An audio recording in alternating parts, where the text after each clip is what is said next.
또 이튿날 요한이 자기 제자 중 두 사람과 함께 섰다가 예수께서 거느심을 보고 말하되 보라 하나님의 어린 양이로다. 두 제자가 그의 말을 듣고 예수를 따르거늘 예수께서 돌이켜 그 따르는 것을 보시고 물어 이르시되 무엇을 구하느냐. 이르되 랍비여 어디 계시오니까 하니 랍비는 번역하면 선생이라. 예수께서 이르시되 와서 보라.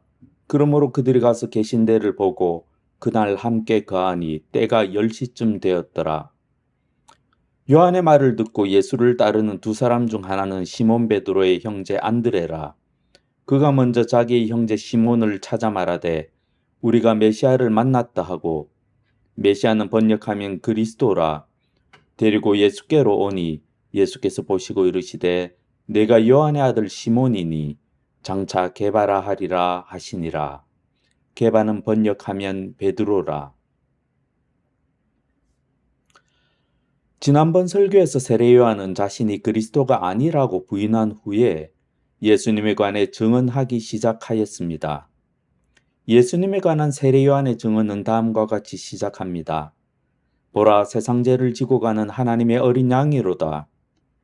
이때 세례 요한의 증언은 일반 대중을 대상으로 한 것이었습니다.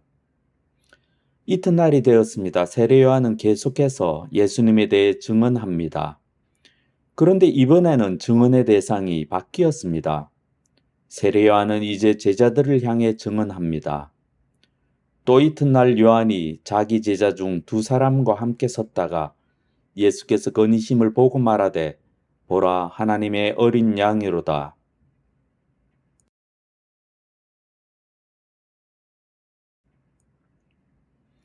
스승의 증언을 들은 세례 요한의 두 제자는 예수님을 따랐습니다. 두 제자가 그의 말을 듣고 예수를 따르거늘 여기서 그들이 따랐다라는 말은 문자적으로 예수님을 따라갔다는 의미입니다. 그런데 요한복음 전체에서 따른다라는 말에는 더 깊은 의미가 있습니다.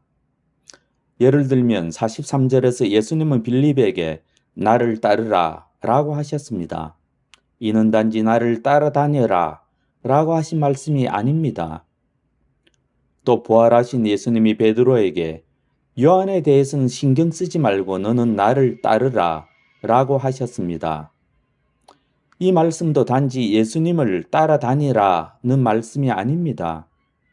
요한복음에서 따른다라는 말은 제자도의 중요하고도 깊은 측면을 의미합니다. 두 제자가 예수님을 따라다니기 시작했을 때 두 제자는 단지 제자도의 첫 단추를 채운 것입니다. 예수님을 따르는 위대한 일은 스승의 증언을 신뢰하고 예수님을 따라다니는 일부터 시작되었습니다. 이때 시작된 따르는 일은 두 제자의 평생에 걸쳐서 이어졌습니다. 초대교회 때는 모든 그리스도인이 예수님의 제자였다고 확실히 말할 수 있습니다. 그런데 많은 세월이 지난 후 오늘날 교회의 양상은 많이 달라져 있습니다. 한국 교회 교인 중 몇 퍼센트가 예수님의 제자라고 할 수 있을까요? 한때 한국 교회 안에서 제자 훈련이라는 것이 유행한 적이 있습니다. 제자 훈련의 결과로 과연 한국 교회의 교인이 예수님의 제자가 되었는지 묻고 싶습니다. 많은 사람이 예수님을 단지 따라다니고 있습니다. 다른 사람의 증언을 듣고 예수님을 하나님의 어린 양이라고 고백합니다. 다른 사람의 증언을 듣고 예수님을 세례를 베푸시는 분이라고 고백합니다. 다른 사람의 증언을 듣고 예수님을 하나님의 아들이라고 믿습니다. 그리고는 계속 예수님을 따라다닙니다. 단지 예수님을 따라다닐 뿐입니다. 예수님의 말씀을 듣고 예수님을 본받으려고 애쓰며 예수님이 가시는 곳에 자신도 가기를 원합니다. 그런데 이것은 단지 제자도의 출발일 뿐입니다. 이것은 실제 제자도의 전조입니다. 성경에서는 이런 사람들을 무리라고 합니다. 아직 예수님이 양무리 안에 속한 사람들이 아닙니다. 그런데도 예수님을 따라다니기만 합니다.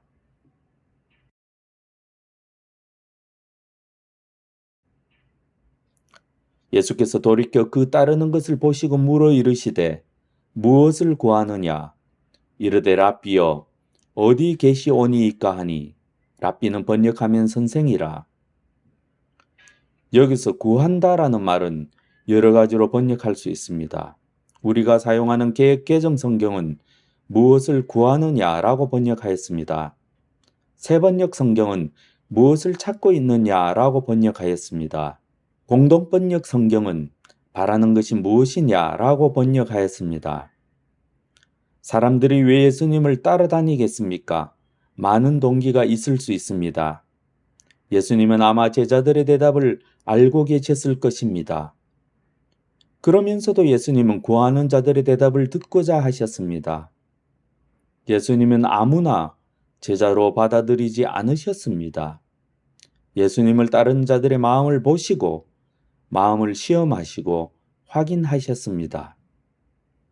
예수님을 따라다닌다고 누구나 축복을 받는 것은 아닙니다. 예수님은 우리의 마음을 보십니다. 그리고 우리가 예수님을 왜 따르는지, 우리가 예수님께 무엇을 기대하는지, 우리의 목적, 우리의 추구, 우리의 동기를 물으십니다. 무엇을 구하느냐? 찾음은 요한복음의 중요한 주제입니다. 요한복음의 중요한 순간마다 찾음이라는 주제는 반복해서 등장합니다. 이 세상에는 찾는 사람이 많이 있습니다. 하지만 예수님의 질문에 의하면 정작 중요한 것은 단지 찾는 것이 아니라 무엇을 찾는가입니다. 구약 성경에서도 찾음은 중요한 주제입니다. 구약의 지혜 전승에 의하면 지혜 자체를 찾는 것이 지혜로운 자들의 참된 목적이었습니다. 지혜를 통해서 무엇을 얻고자 하는 것이 아닙니다. 지혜를 통해 부귀와 장수를 누리고자 하는 것이 아닙니다. 지혜 자체가 지혜로운 자들의 목적이었습니다. 잠언 말씀에서 의인화된 지혜는 다음과 같이 말합니다. 나를 사랑하는 자들이 나의 사랑을 입으며 나를 간절히 찾는 자가 나를 만날 것이니라. 지혜를 사랑하고 지혜를 간절히 찾는 자들만 지혜를 만날 수 있습니다. 사랑하지도 않으면서 간절히 찾지도 않으면서 지혜를 만나기를 기대하는 자는 참으로 어리석은 사람입니다. 그리고 지혜 전승에 의하면 모든 일에는 때가 있습니다. 지혜를 찾는 일도 마찬가지입니다. 지혜는 이미 공개적으로 분명히 경고하였습니다. 지혜가 길거리에서 부르며 광장에서 소리를 높이며 시끄러운 길목에서 소리를 지르며 성문 어귀와 성중에서 그 소리를 발하여 이르되 나의 책망을 듣고 돌이키라. 보라, 내가 나의 영을 너희에게 부어주며 내 말을 너희에게 보이리라. 지혜의 경고에도 불구하고 사람들은 지혜의 교훈을 멸시하고 지혜의 책망받기를 거절하였습니다. 그런데 사람들은 살아가면서 재앙을 만나게 됩니다. 재앙을 당하지 않더라도 언젠가는 죽음에 이르게 됩니다. 아니면 죽음에 이르기 전에 하나님의 심판대 위에 서게 될 수도 있습니다. 사람들은 고통 속에서 부르짖으면서 지혜를 거절한 일을 후회하고 뒤늦게 지혜를 찾습니다. 하지만 이미 때는 늦었습니다. 그때 너희가 나를 부르리라. 그래도 내가 대답하지 아니하겠고 부지런히 나를 찾으리라. 그래도 나를 만나지 못하리니 대저 너희가 지식을 미워하며 여호와 경외하기를 즐거워하지 아니하며 나의 교훈을 받지 아니하고 나의 모든 책망을 업신여겼음이니라. 지금 현재 여러분이 예수님을 따르고 있다면 참으로 복된 일입니다. 예배도 출석하고 말씀도 듣고 성경 공부를 하고 계시다면 여러분에게 참으로 좋은 일입니다. 삶의 방향이 예수님을 향하고 있다면 참으로 다행한 일입니다. 예수님을 따르다가 포기한 사람들이 참으로 많기 때문입니다. 예수님을 너무 오래 따라다니다 보니 오래 따라다녔는데도 특별한 축복이나 마음의 만족이나 유익이 더 이상 없다 보니 한때는 예수님을 열심히 따라다녔지만 이제는 지쳐서 다른 것을 기웃거리는 사람이 참으로 많습니다. 은혜 받을 때가 있습니다. 열심히 말씀을 배우고 열심히 기도하고 열심히 주님을 찾는 일은 이른바 은혜를 받는 필수적인 조건입니다. 현재는 주님과 아무런 관계가 없어도 나도 아직 주님을 잘 모르겠고 주님도 아직 나를 몰라주시는 것 같아도 주님을 사모하며 말씀을 듣고 배우고자 하는 자세는 참으로 복된 일입니다. 그런 단계에서 자신이 은혜를 입었다고 스스로 속아서 교만해진다면 결국은 바리새인처럼 되겠지만 그 단계에서 자신의 영적 현실을 깨닫고 계속해서 주님을 찾는다면 반드시 주님은 그런 사람을 만나 주십니다. 너희가 온 마음으로 나를 구하면 나를 찾을 것이요 나를 만나리라. 진심으로 우리가 주님을 찾으면 그 과정에서 문득 주님은 물으십니다. 예수께서 돌이켜 그 따르는 것을 보시고 물어 이르시되 무엇을 구하느냐? 우리를 쫓아보내시려는 것이 아니라 우리를 초청하시려는 것입니다.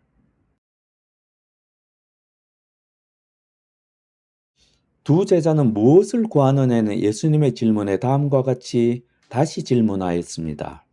랍비여 어디 계시오니이까? 당시 유대 문화는 과거의 우리 문화와 비슷한 점이 있습니다. 자신이 원하는 것을 솔직하게 말하지 않고 애매하게 돌려 말하거나 행동합니다. 어디 계시오니까? 라는 질문은 고대 근동의 예의범절의 특징을 보여줍니다. 두 제자는 무엇을 구하느냐? 라는 예수님의 질문에 솔직하게 답하지 않습니다. 그들은 랍비여 어디 계시오니이까? 라고 질문하였습니다.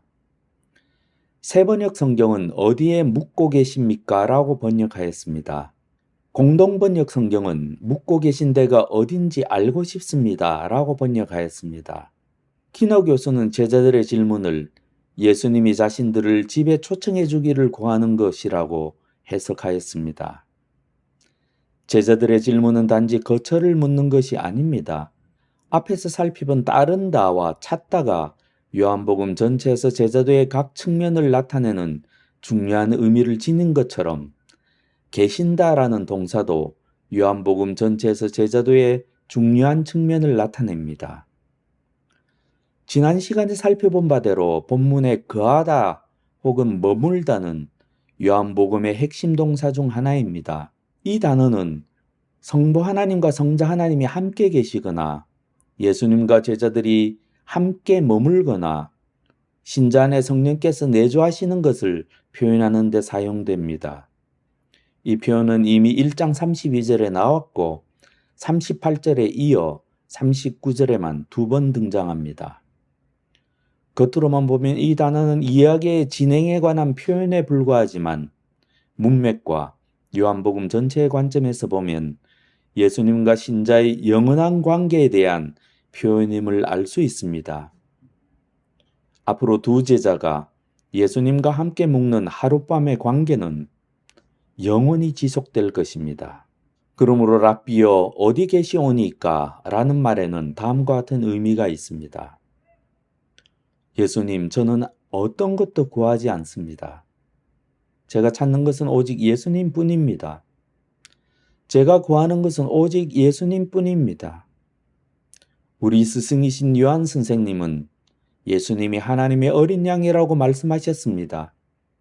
성령으로 세례를 베푸실 분이라고 말씀하셨습니다. 하나님의 아들이라고 말씀하셨습니다.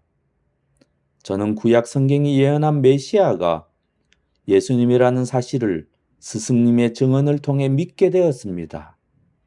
정말인지요?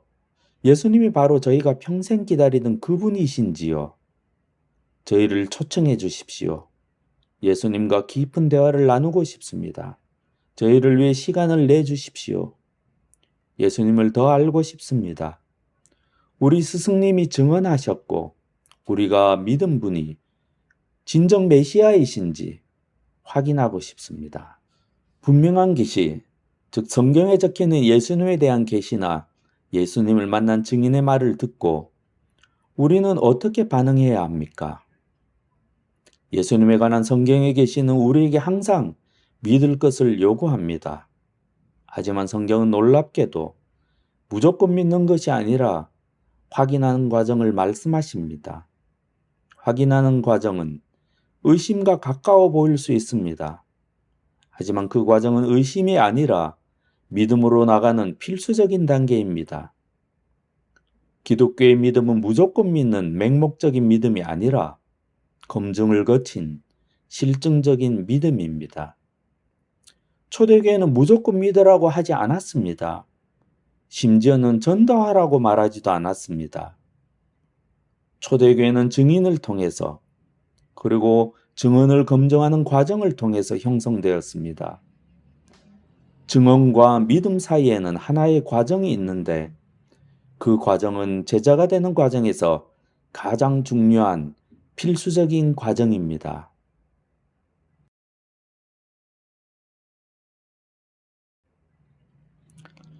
예수님은 두 제자의 완곡한 요청에 응하셔서 와서 보라 라고 하셨습니다. 예수께서 이르시되 와서 보라. 그러므로 그들이 가서 계신 데를 보고 그날 함께 가하니 때가 10시쯤 되었더라. 두 제자의 요청이 응답받았습니다. 그들이 예수님의 숙소에 도착한 시간은 대략 10시였습니다. 오늘날 시각으로 하면 10시는 오후 4시가 됩니다. 먼 길을 걸어서 자기 집으로 돌아가기에는 너무 늦은 시각이었습니다. 그래서 10시는 낮의 마지막 시간에 해당합니다. 당연히 예수님이 두 제자에게 예수님 집에서 묵으라고 권했을 것입니다. 그러한 것이 당시의 문화였습니다. 예수님과 함께한 하룻밤이 두 제자의 인생을 영원히 바꾸어 놓았습니다. 예수님의 마음의 동기가 확인된 모든 제자 후보생에게 와서 보라 라고 초청하십니다. 예수님을 따르는 자들에게 하나의 기회를 주시는 것이지요. 요한복음의 다른 곳에서도 오라는 초청이 반복됩니다. 더 나아가 보라라는 것은 요한복음 전체에서 영적으로 보는 것을 의미합니다. 이것 또한 요한복음 전체의 주요한 주제입니다. 예수님이 자신을 따르는 자들에게 하신 와서 보라는 어떤 의미일까요? 첫째로 와서 보라는 찾는 것을 스스로 확인해 보라는 말씀입니다. 두 제자는 예수님의 숙소로 가는 길에서 예수님과 밤늦게까지 대화하며 다음 날이 될 때까지 얻은 기회를 선용해야 했습니다. 스승의 증언이 사실인가? 정말로 예수님이 메시아이신가? 그들은 스스로 확인해 보아야 했습니다. 두 제자는 결국 자신이 찾던 것을 찾았습니다. 예수님은 바로 그들이 기다리던 메시아였습니다. 둘째로 와서 보라는 것은 직접 예수님을 경험하는 일입니다. 그리고 직접 예수님을 경험한 사람들은 다른 사람들을 향해 와서 보라라고 하며 예수님께서 하셨던 초청을 다른 사람에게 할 수 있습니다. 요한복음에서 제자의 원형으로 나타나는 또 한 사람인 사마리아 여인은 예수님을 경험한 후에 마을 사람들에게 다음과 같이 말합니다. 내가 행한 모든 일을 내게 말한 사람을 와서 보라. 이는 그리스도가 아니냐 하니. 본문은 초대교회 제자도의 패러다임입니다. 제자들이 그들이 들은 증언이 사실인지 확인해 보고자 할 때 그들은 예수님과 함께 머물며 예수님께 배울 수 있도록 허락을 받습니다. 요한이 목회한 이른바 요한 공동체의 모든 신자는 예수님의 임재 안에 거하며 지속적으로 예수님께 배울 수 있었습니다. 제자들이 예수님이 머무신 곳에 와서 보고 예수님과 함께 머문 것처럼 예수님을 따르고자 하는 모든 사람은 예수님이 계신 곳에서 예수님과 함께 거하거나 혹은 예수님과 함께 살게 될 것입니다. 이처럼 예수님과 함께한 경험을 통해 예수님을 따르는 자들은 예수님의 진정한 제자가 됩니다. 제자 훈련을 수료했다고 제자가 되는 것은 절대 아닙니다. 포도나무의 가지처럼 예수님께 붙어 있어 생명력을 공급받아야만 진정한 예수님의 제자로 거듭날 수 있습니다. 나는 참 포도나무요, 내 아버지는 농부라. 내 안에 거하라, 나도 너희 안에 거하리라. 가지가 포도나무에 붙어 있지 아니하면 스스로 열매를 맺을 수 없음같이 너희도 내 안에 있지 아니하면 그러하리라.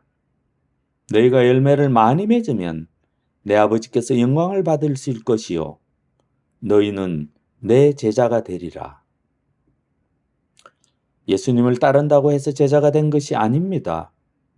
예수님의 시험을 통과하고 와서 보라는 예수님의 말씀을 듣고 예수님과 함께 거한다고 예수님의 제자가 되는 것도 아닙니다.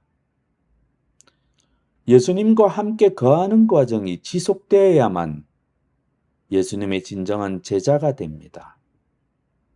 우리 구원이 한순간에 이루어지지 않는 것처럼 예수님의 제자가 되는 것도 한순간에 이루어지지 않습니다.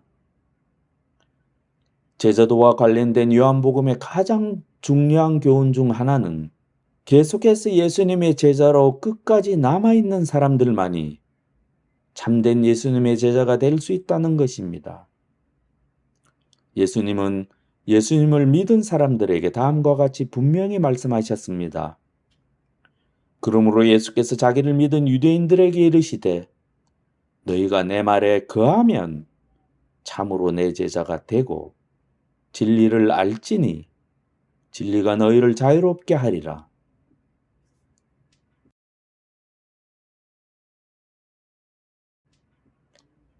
세례 요한의 말을 듣고 예수님을 따른 두 사람이 있었습니다. 한 사람은 시몬 베드로의 형제 안드레이고 다른 한 사람은 이름은 언급되지 않습니다. 요한의 말을 듣고 예수를 따르는 두 사람 중에 하나는 시몬 베드로의 형제 안드레라. 초대교회는 이름이 언급되지 않는 이 제자를 요한복음 안에서 이름을 밝히지 않는 익명의 제자와 동일 인물로 보았습니다. 이 제자는 이름을 밝히지 않고 단지 예수님이 사랑하시는 제자로만 묘사되었습니다. 예수님은 이 제자를 가까이 두셨고 육신의 어머니 마리아를 부탁하셨습니다. 또 이 제자는 누구보다도 먼저 부활하신 예수님을 알아보았습니다. 저는 요한복음의 저자가 본문에서 한 제자의 이름을 밝히지 않는 것은 독자들이 안드레에게 집중하기를 원했기 때문이라고 생각합니다. 안드레는 본문에 나타난 제자들의 모든 패턴을 포함하는 인물입니다. 저자는 안드레를 예수님의 제자의 모범으로 제시합니다. 먼저 안드레는 증언을 통해서 제자가 되었습니다. 마찬가지로 안드레의 증언을 통해서 베드로가 예수님의 제자가 되었습니다. 안드레의 경우도 예수님과의 개인적인 만남이 결정적인 계기가 되었습니다. 베드로도 마찬가지였습니다. 여기서 빠뜨릴 수 없는 요소는 안드레는 스승인 요한의 어린 양에 관한 증언을 자신이 경험한 예수님을 통해 해석한 후에 확신하고 예수님을 메시아라고 선언합니다. 다음번 설교에 나오는 내용이지만 동일한 방식으로 빌립의 증언은 나다나엘에게 경험을 통해 확인해 볼 수 있는 해석의 범주를 제공합니다. 이처럼 안드레의 경험은 모든 제자에게 반복됩니다. 제자가 되는 일은 두 가지가 모두 중요합니다. 하나는 증언이고 다른 하나는 경험입니다. 요한 1서는 요한복음과 동일한 저자에 의해 쓰여졌습니다. 요한 1서는 성령 강림 이후에 교회의 정황을 우리에게 보여줍니다. 요한 1서에 의하면 한 사람이 제자가 되기 위해서는 사도들의 증언을 통한 그리스도에 대한 올바른 지식뿐만 아니라 성령의 증언 또한 필요합니다. 여기서 사도의 증언은 올바른 교리이며 성령의 증언은 신자의 경험이라고 할 수 있습니다. 한 구절만 읽어보겠습니다. 먼저 사도들의 증언을 통한 그리스도에 대한 올바른 지식과 관련된 구절입니다. 우리는 하나님께 속하였으니 하나님을 아는 자는 우리의 말을 듣고 하나님께 속하지 아니한 자는 우리의 말을 듣지 아니하나니 진리의 영과 미혹의 영을 이로써 아느니라. 그 다음 성령의 증언과 관련된 구절입니다. 너희는 주께 받은 바 기름 부음이 너희 안에 거하나니 아무도 너희를 가르칠 필요가 없고 오직 그의 기름 부음이 모든 것을 너희에게 가르치며 또 참되고 거짓이 없으니 너희를 가르치신 그대로 주 안에 거하라. 어떤 교파나 교단에 속한 사람들은 예수님과 함께하는 경험, 즉 오늘날 성령의 경험을 통한 교훈을 무시하고 사도들의 증언을 통한 교리에만 집착을 합니다. 또 다른 교파나 교단에 속한 사람들은 성령의 경험을 중시하지만 사도들의 증언을 통한 교훈과 신학적인 엄밀함에 대해서는 너무나 무지합니다. 하지만 예수님의 제자가 된다는 것, 한 사람의 그리스도인이 된다는 것에는 사도들의 증언과 함께 성령의 경험이 모두 요구됩니다. 우리 신앙의 견고한 닻의 한쪽은 사도들의 증언이고 다른 한쪽은 성령의 경험입니다. 사도들의 증언만으로는 절대로 예수님의 살아있는 증인이 될 수 없습니다. 반면에 성령의 경험만으로는 절대로 영적 분별을 할 수가 없습니다. 분별은 오직 말씀, 곧 사도들의 증언으로만 가능합니다. 오직 우리는 성경 말씀, 즉 성경에 쓰인 사도들의 증언으로 성령과 악령을 분별할 수가 있습니다. 우리는 다음의 말씀을 깊이 명심해야 합니다. 하나님은 우리에게 신약 성경, 즉 사도의 증언이라는 분별의 도구를 주셨습니다. 사랑하는 자들아, 영을 다 믿지 말고 오직 영들이 하나님께 속하였나 분별하라. 많은 거짓 선지자가 세상에 나왔음이라. 그들은 세상에 속한 고로 세상에 속한 말을 하매 세상이 그들의 말을 듣느니라. 하나님을 아는 자는 우리의 말을 듣고 하나님께 속하지 아니한 자는 우리의 말을 듣지 아니하나니 진리의 영과 미혹의 영을 이로써 아느니라.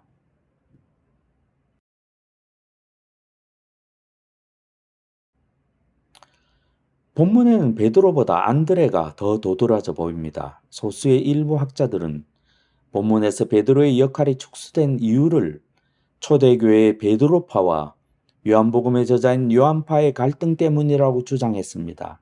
제 생각에는 이것은 과장을 넘어선 왜곡입니다. 40절을 보면 저자는 안드레를 시몬 베드로의 형제라고 소개하였습니다. 안드레가 베드로에 비해 독자들에게 덜 알려진 사람이었기 때문에 이렇게 소개하였습니다. 학자들은 요한복음 저자는 나머지 세 복음서의 내용을 알고 있었다고 추정합니다. 당연히 요한복음의 독자들도 베드로에 관해서 자세히 알고 있었을 것입니다. 베드로는 안드레의 증언을 통해서 예수님께로 왔습니다. 예수님이 자신이 반석이 될 것이라고 예언하신 것은 베드로에게 놀라움을 주었을 것입니다. 베드로는 처음에는 긴가민가했고 예수님에 대해 분명히 확신하지는 못했습니다. 하지만 여러 차례 예수님에 대해 놀라운 경험을 하게 되었고 결국에는 모든 것을 버리고 예수님의 제자가 되었습니다. 베드로는 불안정한 제자의 전형입니다. 하지만 예수님은 베드로에게 반석이 될 것이라고 예언하셨고 베드로는 반석이라는 이름에 걸맞는 사람으로 성장했습니다. 많은 제자가 예수님을 떠났을 때 베드로는 영생의 말씀이 주께 있사오니 우리가 누구에게로 가오리이까? 라고 하며 끝까지 제자로 남아 있었습니다. 그리고 한때 예수님을 배반하였지만 결국은 예수님이 회복시켜 주심으로 소명을 감당할 수 있었습니다. 베드로에 관한 이 모든 이야기를 알고 있던 독자들은 베드로에 관한 짧은 구절 안에서 안드레에게 일어난 제자도의 모든 패턴이 베드로에게도 일어났다는 것을 충분히 상상할 수가 있었습니다. 베드로에 대한 묘사는 단지 증언을 듣고 예수님께 인도된 단계에 있는 모든 사람에게 희망을 줍니다.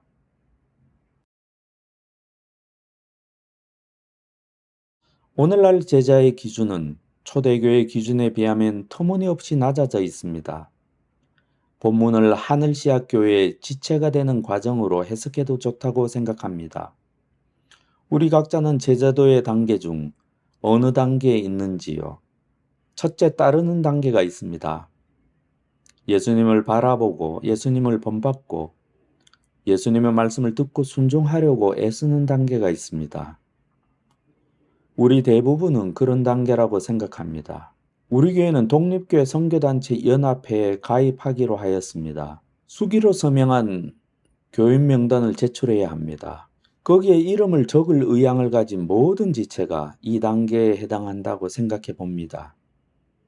당연히 교회 회원이기에 성찬식도 참여할 권리와 의무가 있습니다. 둘째, 거하는 단계가 있습니다. 예수님의 선택을 받고 부르심을 받고 시험을 통과해서 예수님과 동행하게 되는 단계입니다. 우리가 믿은 성경의 계시를 예수님의 개인 지도에 의해 확인하는 단계입니다. 이전에 믿고 있던 사실들을 개인적인 체험을 통해 확신하는 단계입니다. 이 단계를 거친 사람의 고백과 증언에는 힘이 있습니다. 이런 사람들을 통해서 다른 사람들이 도움을 받고 생명을 얻게 됩니다. 셋째, 성장의 단계가 있습니다. 베드로에게 반석이라는 약속이 주어졌고 그 약속은 베드로의 믿음으로 성취가 되었습니다. 시몬이 베드로가 되기까지는 긴 세월이 필요했고 예수님은 베드로를 위해 끊임없이 기도하시며 베드로가 주님 가신 그 길을 끝까지 완주하도록 인도하셨습니다. 신자가 성장하지 않으면 반드시 죽습니다. 생명이 성장하지 않으면 죽은 것과 동일한 이치입니다. 너희가 내 말에 거하면 참으로 내 제자가 되고 진리를 알지니 진리가 너희를 자유롭게 하리라. 이러한 과정에 놓여 있는 지체들에게 필요한 것은 의지가 아니라 인내입니다. 주님을 바라봄으로 지치지 않는 것입니다.